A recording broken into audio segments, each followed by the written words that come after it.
Welcome, welcome, fans, to the Clean Bowl channel.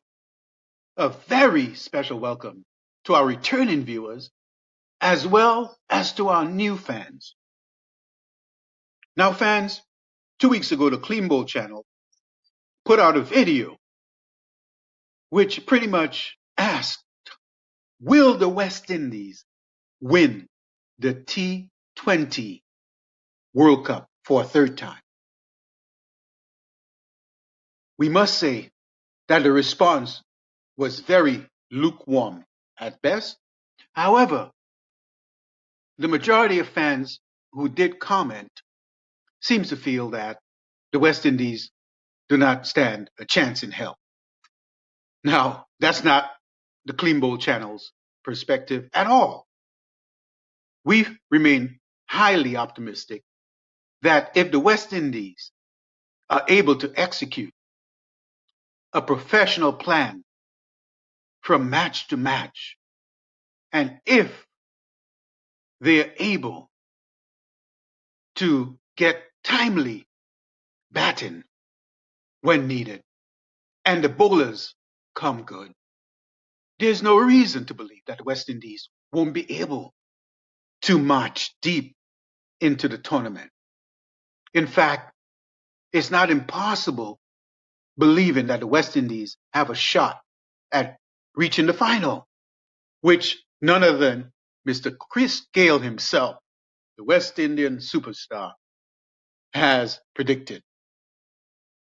Folks, the West Indies will need more than luck or wishful thinking to at least do well in the tournament or even to have a chance of lifting the hardware. We will get back to that shortly on what the West Indies need to do to be successful down under. But right now, we would like to address a couple of news items that recently came across the wire. Now, the first item of note has to do with Shimron Hetmeyer's absence from the West Indies team due to quote unquote travel arrangement issues. We know that Shimron was unable to make the journey to Australia and therefore had to be replaced by Shamar Brooks. Now, while that was unfortunate in itself, one needs to take a step back and look at the larger picture with regards to the team and team composition and the continuing prospects of the team in having Shamar Brooks versus Hetmeyer in the lineup. We at the Clean Bowl channel absolutely feel that Shamar Brooks is quite capable enough to fill the void. Why, you may ask? Well, we'll take a look at Shamar Brooks's numbers so far in T20 cricket. First of all, Shamar Brooks has a commendable average of 24.78 in 54 matches. That is very commendable. Now, he also brings to the table some veteran leadership and some level-headedness that will go a long way in helping this West Indies team to settle themselves and to play the type of cricket that will produce good results.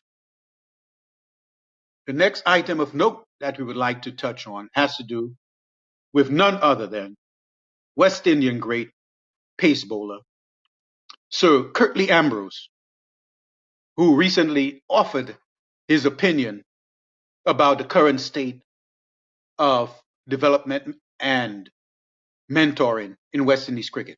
In a nutshell, Sir Kirkley seems to feel that the West Indies is not in a good place when it comes to how they're dealing with nurturing the young players across the region. Sir Kirkley feels that the West Indies can do more and should do more to make sure that they tap into a very deep talent pool of promising young players who, if given the tools the mentoring, the encouragement, and the support will keep the West Indies viable for a long time to come. That is the Clean Bowl Channel's opinion also, as well as many others who call themselves West Indian cricket fans. West Indies cricket in general need to come up with a plan that will be effective in helping the youngsters to mature and develop into professional cricketers and to give them a chance of earning a good living as professional cricketers while making the region proud. Now, folks, like all development plans and wishes, this will not be easy. That's where a collaborative effort is required between West Indies cricket, former players, current players, and the youngsters who are aspiring to represent the West Indies. There's also buy-in needed from the individual countries, if you will, territories, to support the development of sports in general and cricket in particular, if this is to become a reality. Now, fans, we will now pivot back and talk about the West Indies' chances in Australia. In order for the West Indies to realistically at least make an impact in Australia, they need to address three important areas. The three important areas are timing, placement, and judicious and circumspect batting as it relates to when a batsman decides to go big or go for the six or go for a boundary. The West Indies need to tame their natural instinct to slug or swing or swipe at every ball. Now, the statement every ball ironically does not apply because the West Indies have also demonstrated a worrying penchant for allowing too many dot balls in a T20 inning. Allowing 40 dot balls out of 120 balls in a T20 inning is a losing proposition and a losing formula. The West Indies need to take every ball on its merit and balance productivity with cautiousness. Folks, the West Indies need to look no further than Australia, who just blanked them 2-0 in 2 warm-up matches recently. They need to look at Dave Warner, the Australian batsman, who dominated in both matches, and see that he combined timing, placement, and judicious and circumspect long ball hitting to allow his team to be victorious.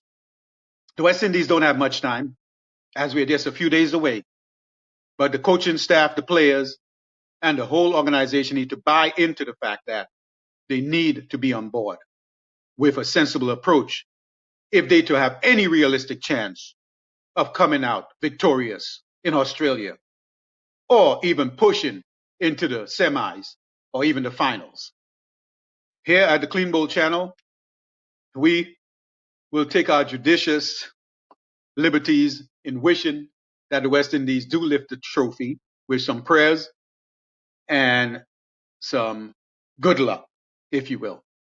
So all we can say at this point is we wish the West Indies all the best and that they come out with a good result. And we will have to just say, go Windies.